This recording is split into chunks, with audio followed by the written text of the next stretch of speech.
Day M6212, please introduce yourself. Good day, Sir Madam. My name is Nea de Mapanes. I'm 47 years old, college graduate, BS in midwifery. I have two daughters, ages 20 and 18 years old. About my work experience, I worked before in Hong Kong for 6 years. Your first employer. My first employer, that was in Lamtin, way back year 2006-2008. My main duties there, I take care the newborn baby up 2 years old. Okay. And your second employer.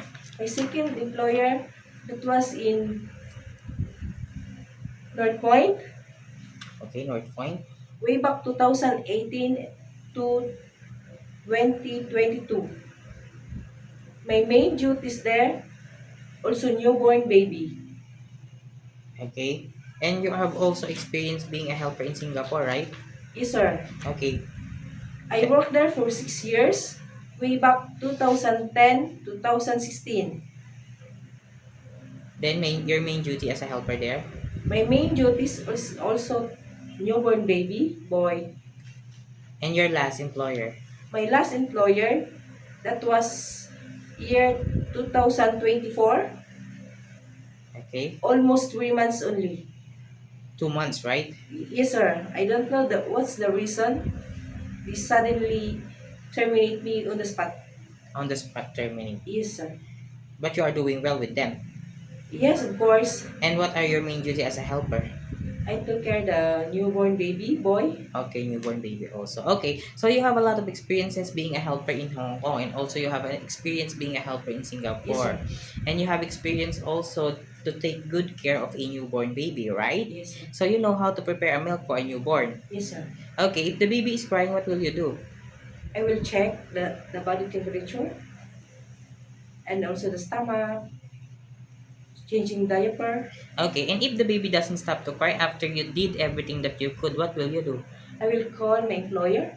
And what will you say to your employer? I will tell them that the baby is not good. Okay, why do you want to work in Hong Kong again? I want to work again in Hong Kong because I want to support my youngest daughter still studying in college and also to my future someday.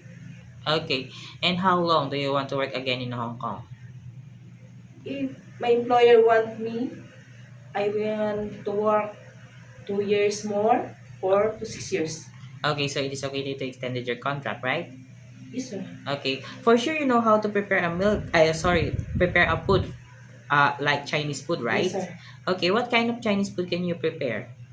Mostly I do steaming, steam fish, steam chicken, steam pork, steam tofu, fried veggie, and also lung soup. I do. Okay, if your employer prepared some food, it is okay to you to eat the food that they provide. Yes, sir. It is okay to you to share job with a helper. Yes, sir. How about sharing room with kids? Yes. How about to work on Sunday or in a holiday setup? Yes, sir, I'm willing. It is okay to you to take care of pets. Yes, I think before Persian cat. Okay, how about taking care of elderly? Yes, it's okay, I'm willing. Okay, if one of your employer's family don't know how to speak English, it is okay to you to learn their language. Yes, sir. Okay, my last question is, what will be your message for your future employer? To my future employer, Sir Madam, please give me another chance to work in Hong Kong because I'm trustworthy, hardworking, at the same time most multitasking.